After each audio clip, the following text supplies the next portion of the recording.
लिखे point number 5।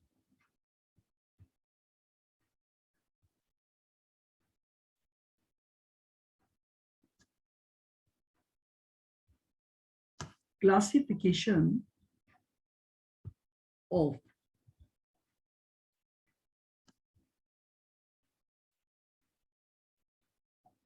Overheads.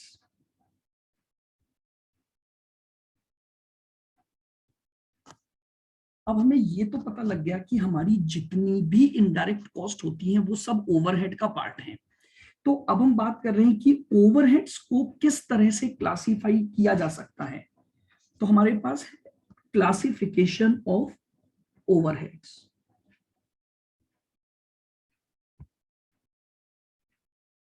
Overheads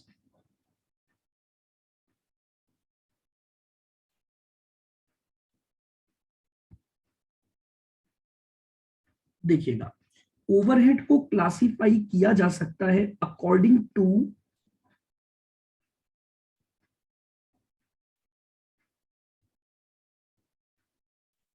function. Overheads can be classified according to their function.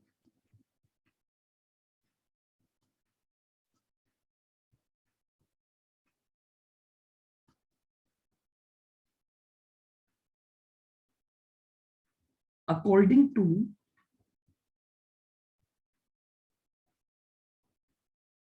elements or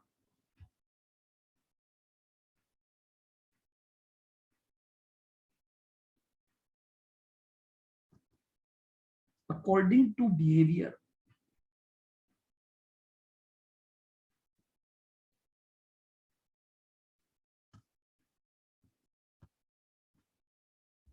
लीजिए, तो overhead can be classified in 3 categories.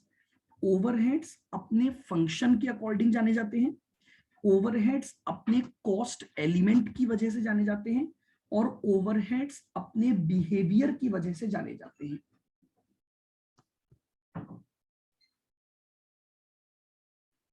देखिएगा, अगर मैं overheads according to function बात करता हूं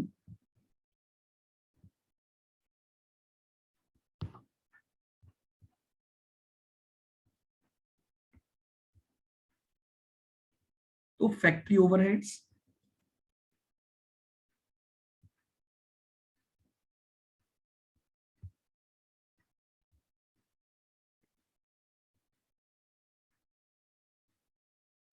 एडमिनिस्ट्रेशन ओवरहेड्स,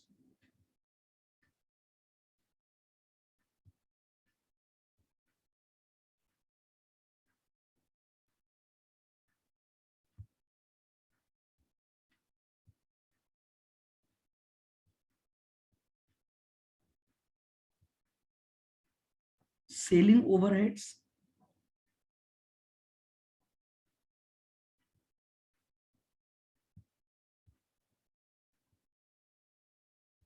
और डिस्ट्रीब्यूशन ओवरहेड्स।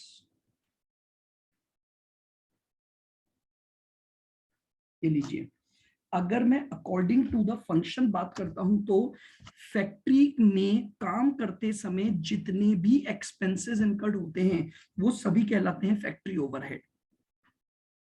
एडमिनिस्ट्रेशन या ऑफिस ओवरहेड यानी ऑफिस के जो खर्चे होते हैं उन्हें हम कहते हैं एडमिनिस्ट्रेशन या ऑफिस ओवरहेड। माल को बेचते समय जो खर्चे होते हैं that will be called as selling overhead.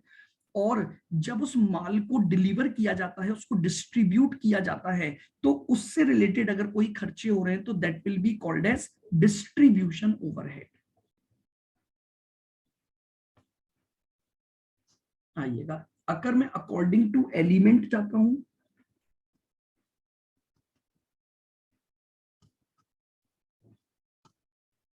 Indirect material,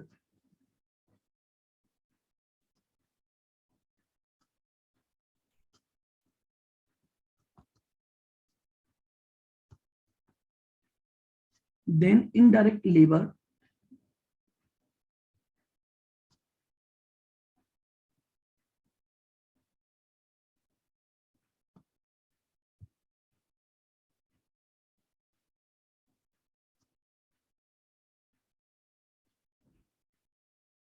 और इनडायरेक्ट एक्सपेंसेस। एलिमेंट वाइज जब मैं बांटता हूं तो तीन खर्चे होते हैं, मटेरियल, लेबर और एक्सपेंस, लेकिन ये सब इनडायरेक्ट, क्योंकि जो डायरेक्ट हुए वो तो प्रोडक्ट की प्राइम कॉस्ट का पार्ट हो जाते हैं। और अगर मैं अकॉर्डिंग टू बिहेवियर जाता हूं,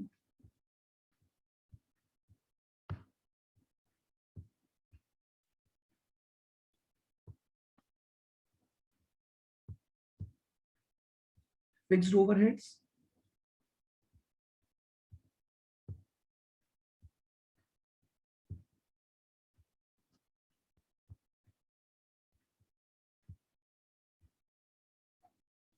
variable overheads,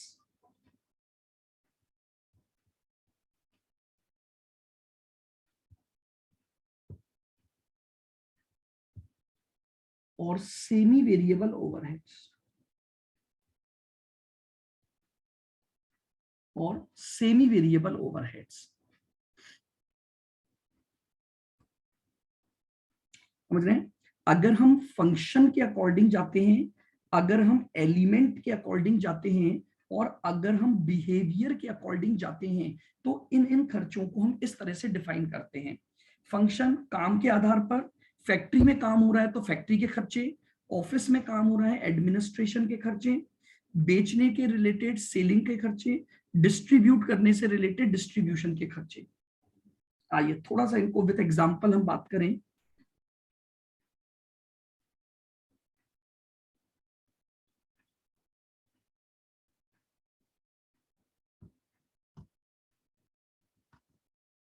according to function,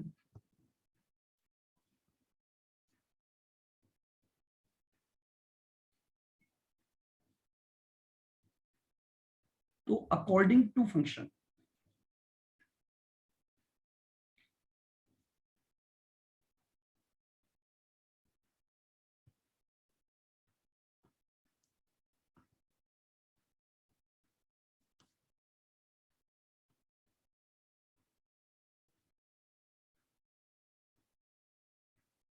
factory overheads,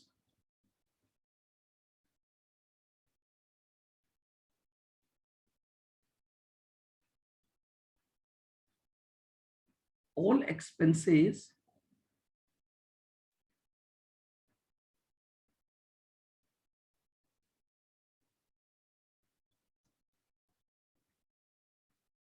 which are incurred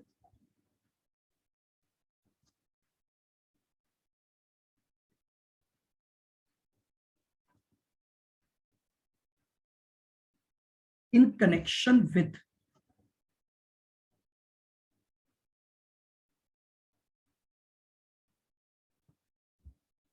factory operation।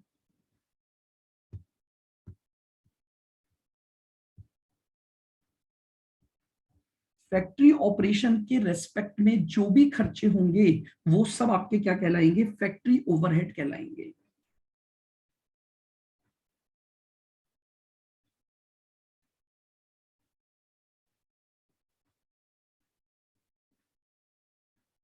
Consumable store,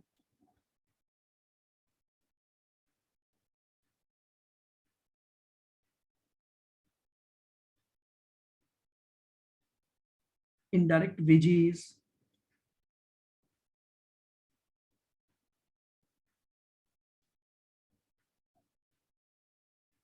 factory power,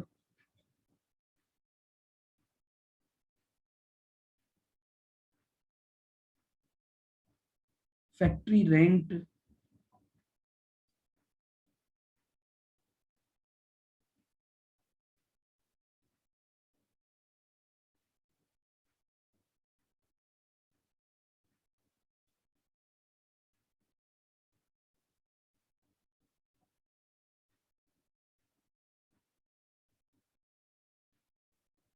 depreciation on factory assets. ठीक है, जो भी फैक्ट्री के ऑपरेशन से रिलेटेड है।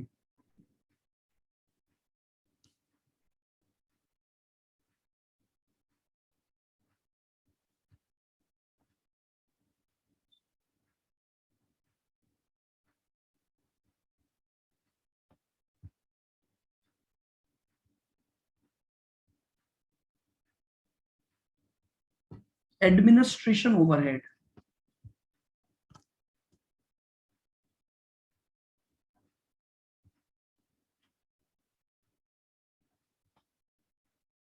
expenses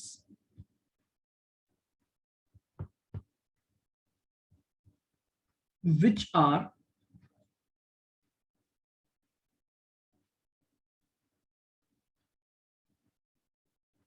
general in nature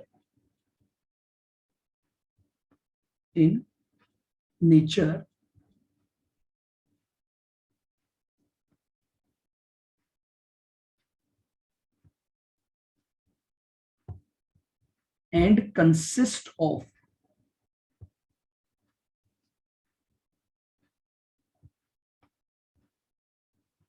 all cost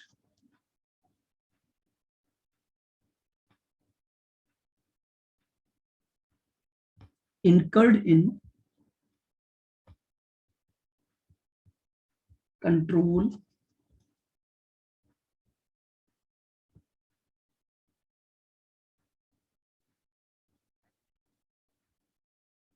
or manage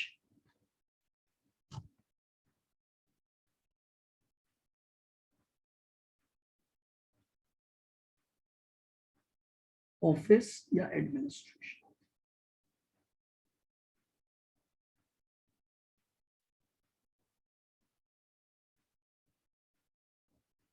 उन खर्चों को हम बोलेंगे एडमिनिस्ट्रेशन, जनरल इन नेचर होंगे।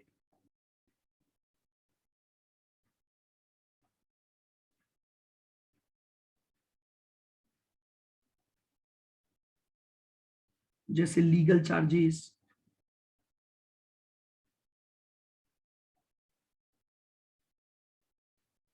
Audit fees,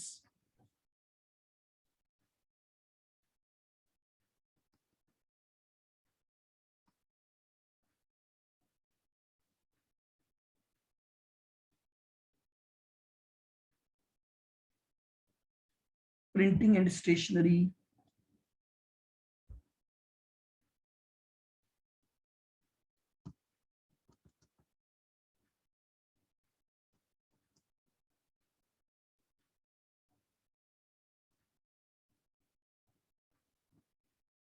postage and telephone,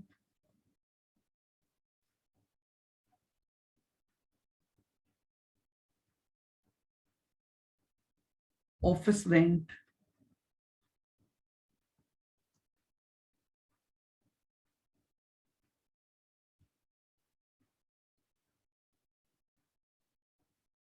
और depreciation on office asset.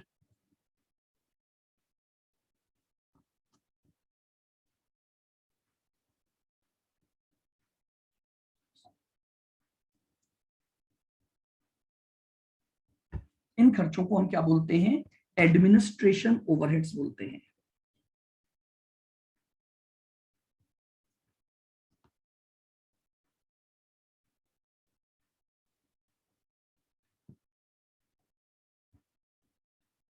Sir हाँ जी, सर ऑफिस रेंट है ना, फिक्स ओवरहेड्स में नहीं आएगा क्या? तो आ सकता है ना, इनमें से कोई सा भी आ सकता है। फैक्ट्री रेंट भी फिक्स्ड में आ सकता है। अभी अपन पढ़ रहे हैं फंक्शन के अकॉर्डिंग उनका कैटेगराइजेशन। जब मैं बिहेवियर पर जाऊंगा तब बात करूंगा ना, फिक्स्ड कौन से हैं, वेरिएबल कौन से हैं और सेमी वेरिएबल कौन से हैं। हाँ सर। ओवरहेड तो यही होंगे सारे। जब इनको एलिमेंट में ले जाऊंगा तो ये एलिमेंट वाइज बन जाएंगे। Selling overhead,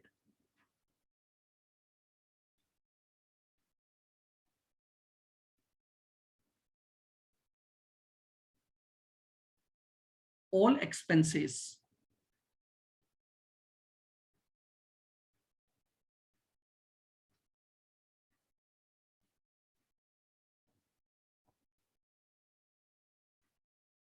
which are incurred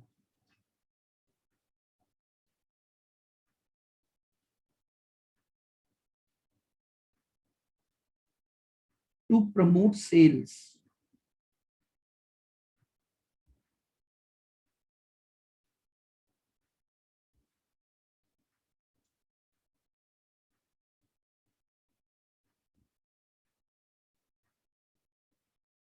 and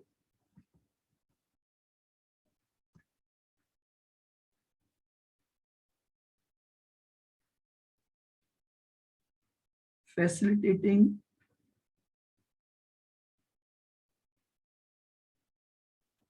sales of business।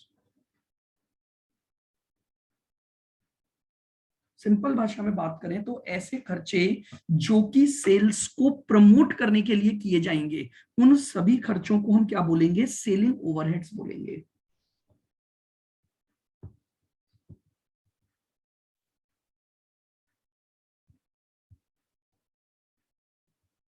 Advertising का खर्चा,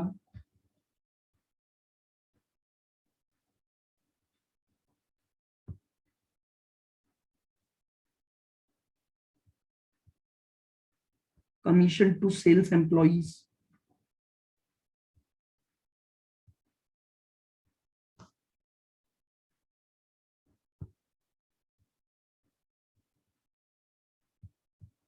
showroom expenses,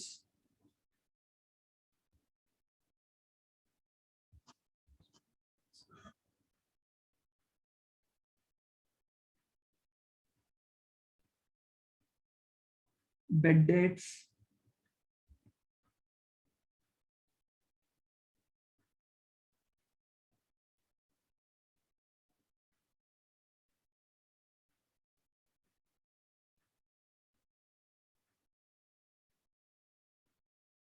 travelling expenses,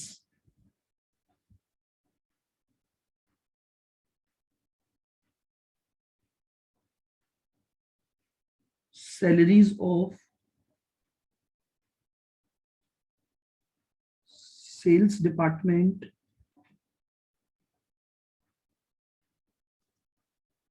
employees. तो ये सारे खर्चे किस में चले जाएंगे? आपके सेलिंग ओवरहेड का पार्ट बनेंगे। सर बेड डेब्ट्स कैसे आए? बेड डेट सेल से ही तो रिलेटेड होते हैं, माल बेचोगे तो ही बेड डेट्स होगा। हाँ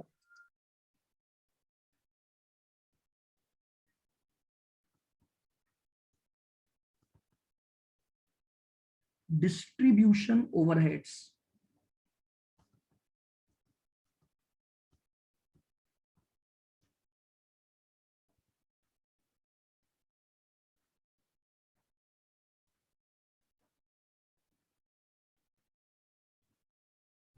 all expenses which are incurred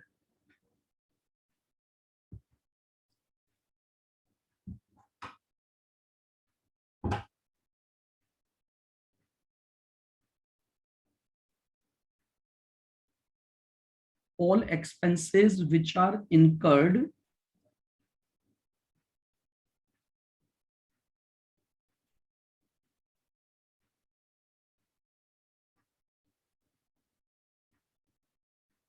in business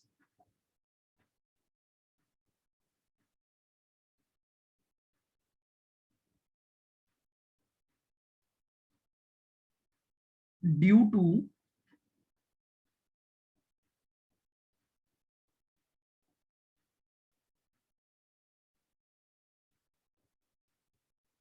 delivery of goods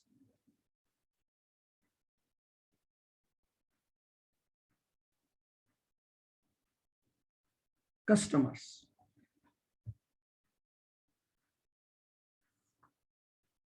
ऐसे खर्चे जो गुड्स को जब आप किसको डिलीवर करोगे? कस्टमर्स को डिलीवर करोगे, उसके जो खर्चे किए जाते हैं वो कहलाते हैं आपके distribution overhead.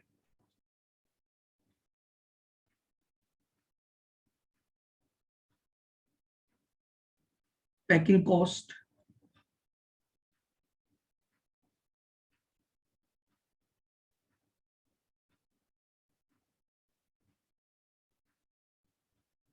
Carries outward,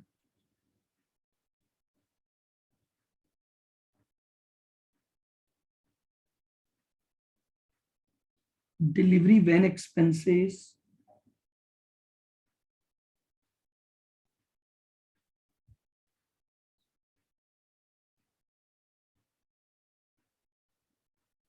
where housing charges,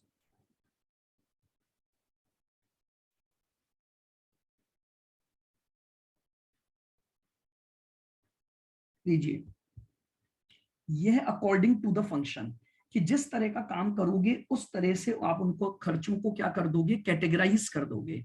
तो इसे हम क्या बोलते हैं, इसे हम बोलते हैं classification of overhead according to their function.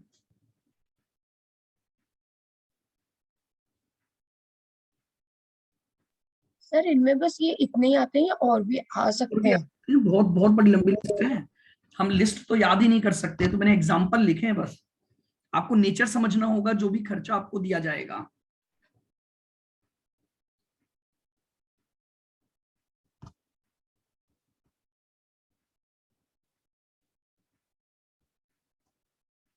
According to element,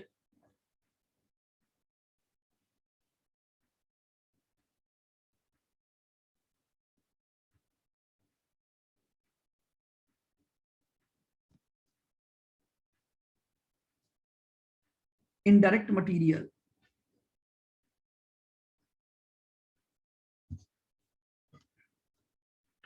दिखेगा।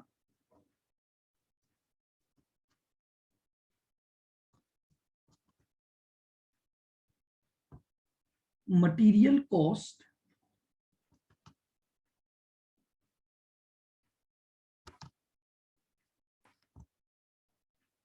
which cannot be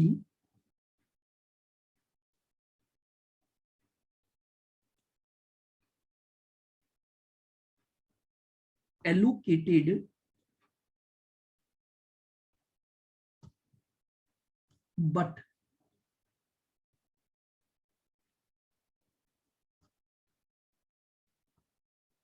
which are to be apportioned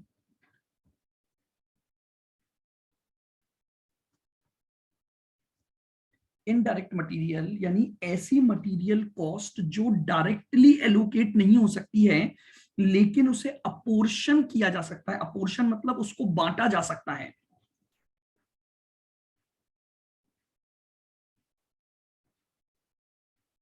by cost centres,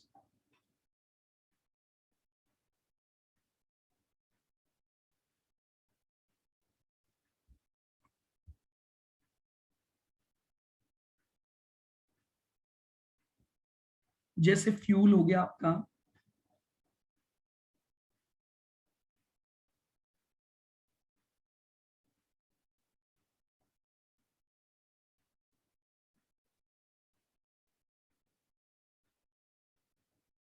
tools for general use हो गया,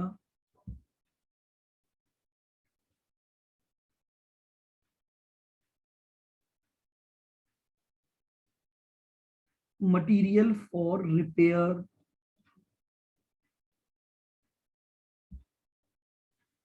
समझिएगा, इनडायरेक्ट मटेरियल का मतलब क्या है तो ये मटेरियल का ही पार्ट, लेकिन ये डायरेक्टली प्रोडक्ट से रिलेटेड नहीं है, बल्कि ये एक ऐसा मटेरियल है जो कॉमनली सभी जगह पर यूज होता है, और इसीलिए हमें इसे किसी पर्टिकुलर रेशो के अकॉर्डिंग क्या किया जाता है, अपोर्शन किया जाता है। देखो, एलोकेट करने का मतलब होता है कि वो स्पेसिफिकली उसके लिए यूज हो रहा है, तो उसे तो हम बोलते हैं एलोकेशन। यानी ऑलरेडी हमें पता है कि ये पर्टिकुलर मटेरियल या पर्टिकुलर खर्चा इसी पर्टिकुलर कॉस्ट सेंटर या प्रोडक्ट से रिलेटेड है। फिर एक टर्म आती है अपोर्शन। अपोर्शन का मतलब होता है कोई भी ऐसा खर्चा जो आपने कॉमनली किया है, एक से ज्यादा प्रोडक्ट के लिए या कॉस्ट सेंटर्स के लिए आपने किया है, और उनको आप क्या करोगे, एक एप्रोप्रिएट रेशो में हर डिवीजन पर चार्ज करोगे, तो उस टर्म को कहा जाता है अपोर्शन। आगे आएंगे ये शब्द भी सारे, हम हर एक का मीनिंग पढ़ेंगे।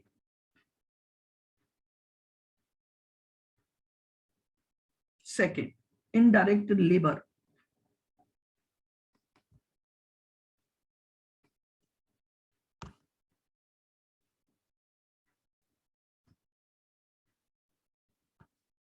इनडायरेक्ट लेबर, यहां पर भी वही बात है,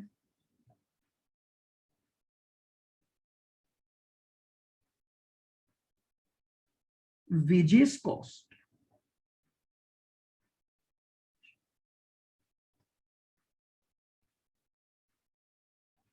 which cannot be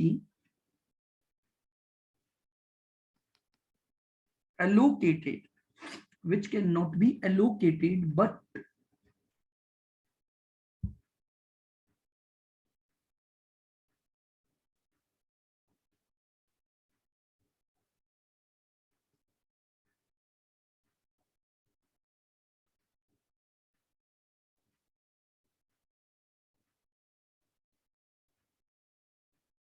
which are to be apportioned.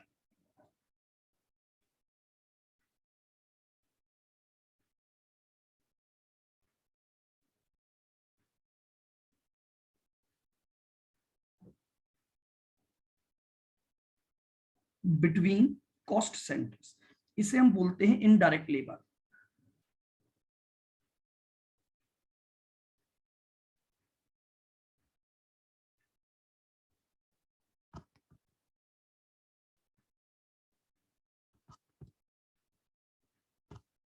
Wages of cleaner या sweeper,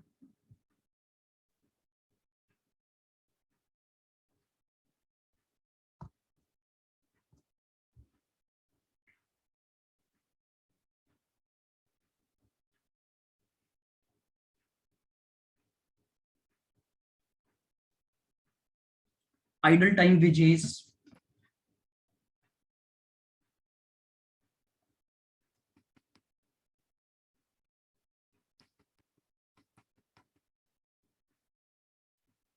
wages for repair and maintenance work,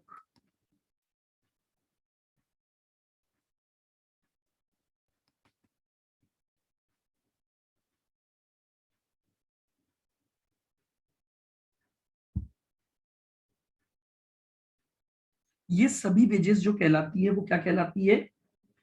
indirect labour. और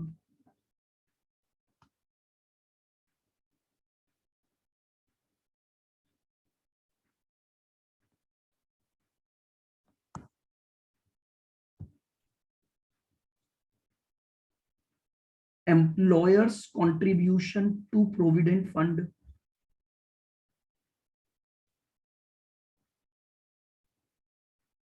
ईएसआई एक्सेट्रा। जो भी एम्प्लॉयर अपने एम्प्लॉय के बेनिफिट के लिए क्या करता है, कंट्रीब्यूशन करता है, वो सब भी इसमें आ गए।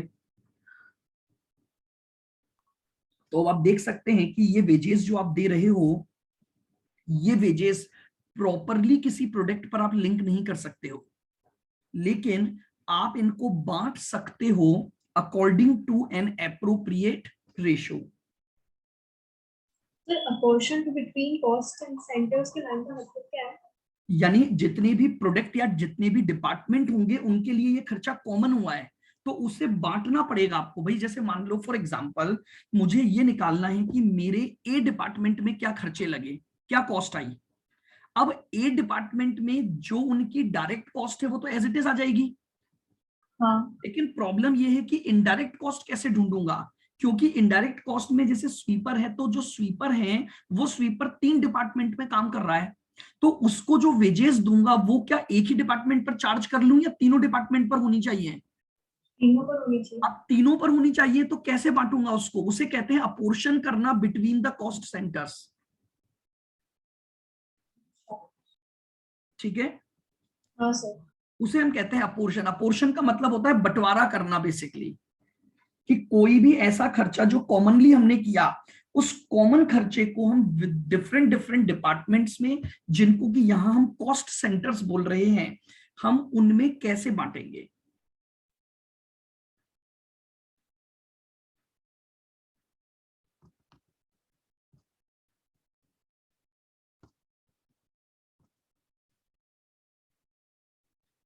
उसके बाद आते हैं इनडायरेक्ट एक्सपेंसेस, सेम वही बात।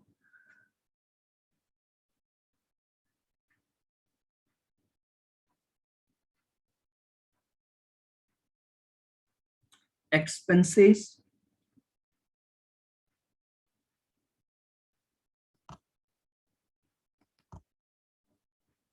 which cannot be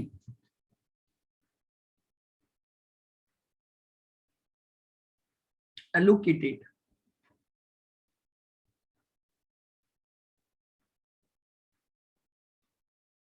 but which are to be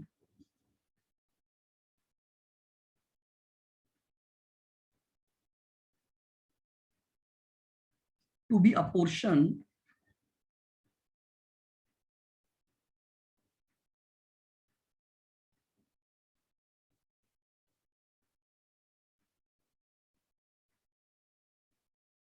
between cost centers। यानी ऐसे खर्चे जिनको आप प्रॉपरली एलोकेट नहीं कर पा रहे हो, लेकिन उन्हें अपोर्शन करोगे बिटवीन डिफरेंट डिफरेंट डिपार्टमेंट और cost centres.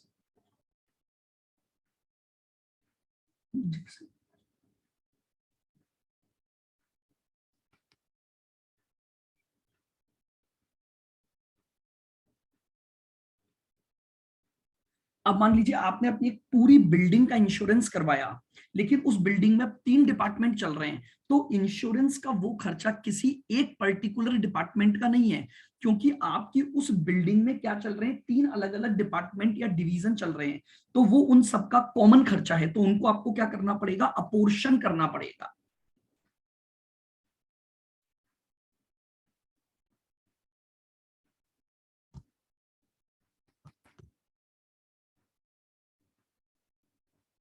Rent and rates,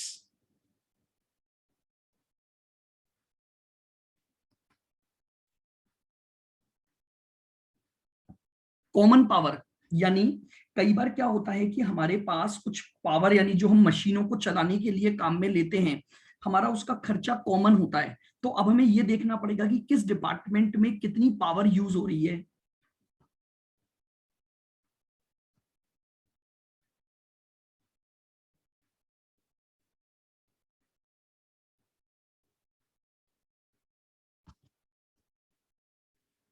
depreciation of building, building common है क्योंकि वहां पर एक ही बिल्डिंग में 3 डिपार्टमेंट चल रहे हैं, तो अब उसके डेप्रिसिएशन को हम उन कॉस्ट सेंटर में कैसे बांटेंगे। तो ऐसे कई सारे खर्चे हैं जिनको हम क्या करते हैं, इनडायरेक्ट एक्सपेंसेस मानते हैं। तो यानी फिर वो इनडायरेक्ट, पावर यूज का वापस से बताना। मशीनों को चलाने के लिए आप जो पावर काम में लेते हो, देखिए एक तो होती है इलेक्ट्रिसिटी, वो तो होती है हमारी हाँ। नॉर्मल पंखे और लाइट, और एक होती है जो पावर मशीनों को चलाने के लिए काम में ली जाती है। तो अगर हम्म। मैंने एक सिंगल कनेक्शन ले रखा है और उससे तीनों डिपार्टमेंट की मशीनें चल रही हैं, अच्छा। तो वो ठीक है। पावर का खर्चा कॉमन खर्चा आ गया मेरे पास। भाई आप समझ रहे हो, मैं बात कर रहा हूं कि जो स्पेसिफिकली नहीं लग रहा, अगर मान लो एक पर्टिकुलर मशीन के लिए ही पावर ली, तो वो तो उस पर एलोकेटेड ही है ऑलरेडी, हाँ। लेकिन अपन बात कर रहे हैं यहां पर मैं उन खर्चों को लूंगा जो एलोकेट नहीं है, बल्कि उन्हें अपोर्शन करना पड़ेगा। और समझो यही सबसे इंपॉर्टेंट पॉइंट है बस इन डेफिनेशन का, कि मैं ले रहा हूं बोले लेबर, अगर मान लो मैंने किसी एक पर्टिकुलर डिपार्टमेंट के लिए कोई सुपरवाइजर लगाया, अब बताओ मैंने एक पर्टिकुलर डिपार्टमेंट में सुपरवाइजर लगाया, तो क्या वो ऑलरेडी एलोकेटेड है अपने काम के लिए, एलोकेटेड ही है, हाँ। ठीक है, लेकिन अब मैं बोल रहा हूं कि मैंने अपने पूरे बिजनेस के लिए एक सुपरवाइजर अपॉइंट किया, पोर्शन। तो वो मुझे अपोर्शन करना पड़ेगा अगर मैं एक से ज्यादा तरह के काम कर रहा हूं तो।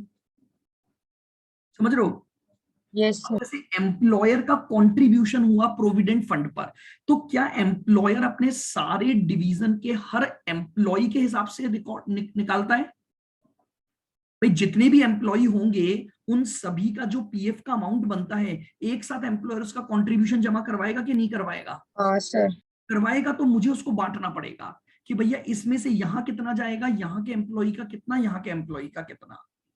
अगर इंडिविजुअली दे रखा है तो वो एलोकेटेड है, और नहीं दे रखा तो मैं अपोर्शन कर दूंगा उसका। आइए, और सी,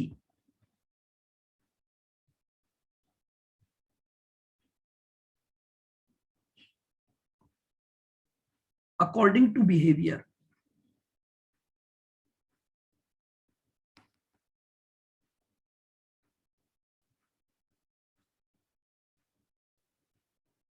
कॉस्ट के बिहेवियर के according.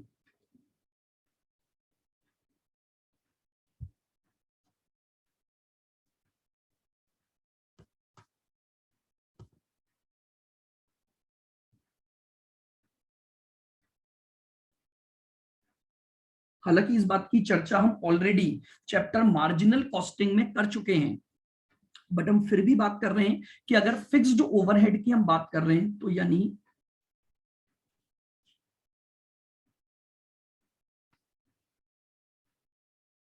Overheads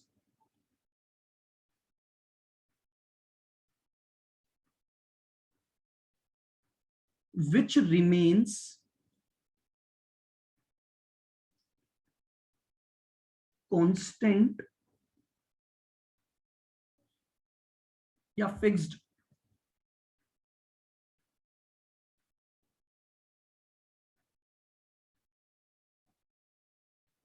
in total,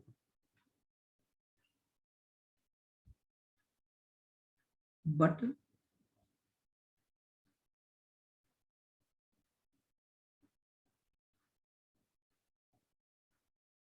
fluctuate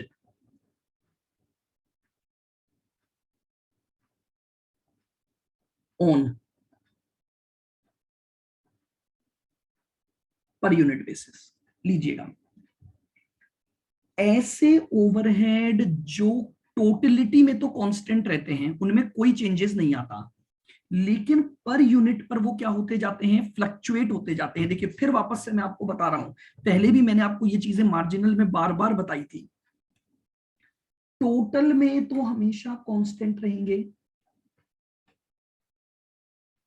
लेकिन फ्लक्चुएट करेंगे हमेशा पर यूनिट पर, और फ्लक्चुएशन का भी जो रिलेशन होगा वो इनवर्स रिलेशन होगा। इनवर्स रिलेशन का मतलब आउटपुट बढ़ाएंगे तो कॉस्ट अगर आप बढ़ती आउटपुट या वॉल्यूम को बढ़ाओगे तो पर यूनिट कॉस्ट क्या होती जाएगी, है। कम होती जाएगी। जैसे देखो, आप अगर 5000 यूनिट्स बनाते हो, खर्चा हो रहा है 20,000, तो रेट आ गई 4 रुपए पर यूनिट। आपने यूनिट को किया 7,500, टोटल में तो अभी भी ये 20 ही रहेंगे, टोटल में तो ये अभी भी 20 ही रहेंगे। पर यूनिट बताओ जरा कितना आ गया, 20,000 डिवाइड बाय 7,500 करो,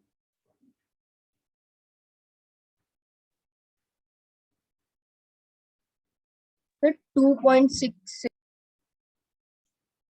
2.667। अगर यूनिट को 2500 कर दूं तो खर्चा तो अभी भी वही 20 रहा, लेकिन पर यूनिट बताओ जरा, 20,000 डिवाइड बाय 2500, 20,000 डिवाइड बाय 2,500 करो, सर 8। ये लीजिए। तो बात समझ में आ रही है, मैं ये कहना चाह रहा हूं, अब आप जरा ध्यान से देखो, टोटल में तो ये अनअफेक्टेड है, आप कितनी भी यूनिट ले जाओ टोटल में ये अनअफेक्टेड है, लेकिन पर यूनिट पर फ्लक्चुएट है, और पर यूनिट पर भी फ्लक्चुएशन होने का इनका एक रिलेशन है। अगर यूनिट बढ़ाओगे तो पर यूनिट डिक्रीज होता जाएगा, और अगर यूनिट को कम करोगे तो पर यूनिट की जो कॉस्ट है वो आपकी क्या होती जाएगी, बढ़ती जाएगी।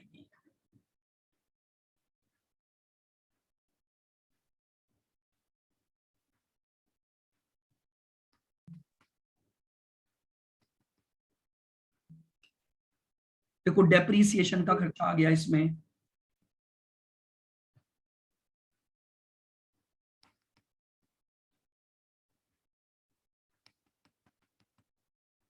रेंट एंड रेट्स आ गया आपके पास,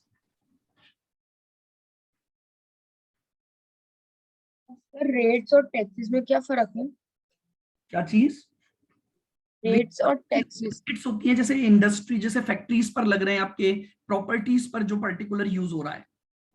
टैक्सेस होता है बेसिकली इनकम पर जो अपन देते हैं। और रेट? रेट्स तो जैसे आपके फैक्ट्री प्रेमाइसेस पर आपके उस पर लग रहा है, कई तरह के होते हैं, वो मैं आपको और बताऊंगा जब इस चैप्टर में भी अपन आगे चलेंगे तब ये सब चीजें काम आएंगी। टर्म्स आपको सारी क्लियर होनी चाहिए बिल्कुल, अभी लिखवा दूंगा मैं उसकी भी आपको डेफिनेशन एक प्रॉपर, ताकि आपको ये चीज ध्यान रहे।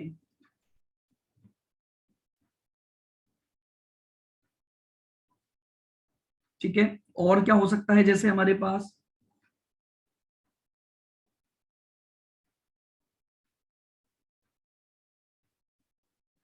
सैलरी ऑफ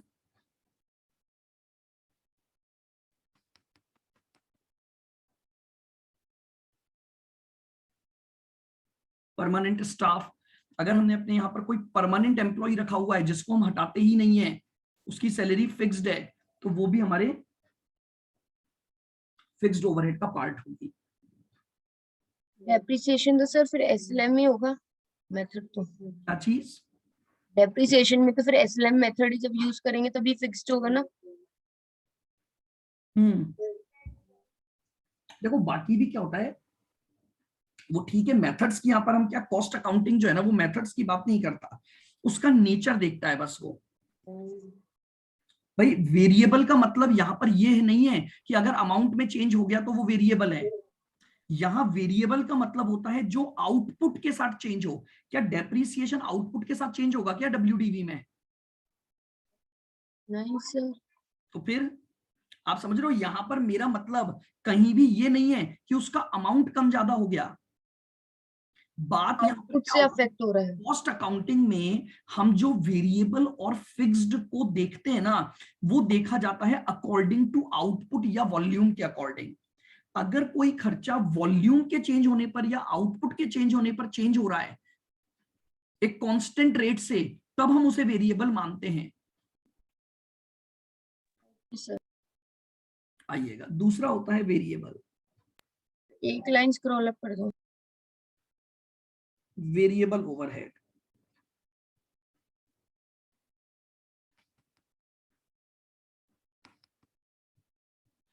अब वेरिएबल ओवरहेड्स का मतलब क्या है?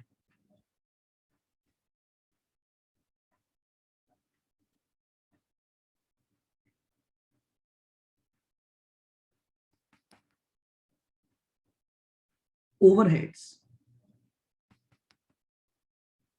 which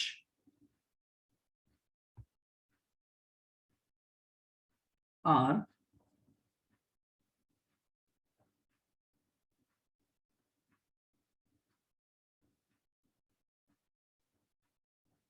in proportion, which are change in proportion, ऐसे लिखो,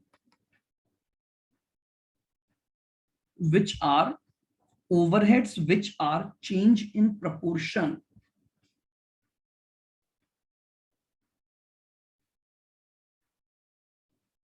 according to output। ये चेंज होंगे अकॉर्डिंग टू द आउटपुट, जैसे जैसे आउटपुट चेंज होगा वैसे वैसे ये चेंज होंगे।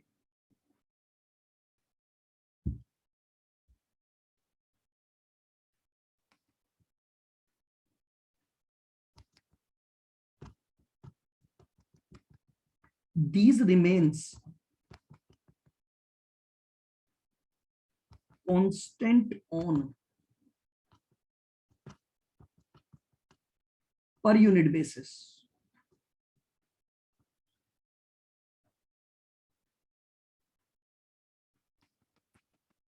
but change या fluctuate, but change या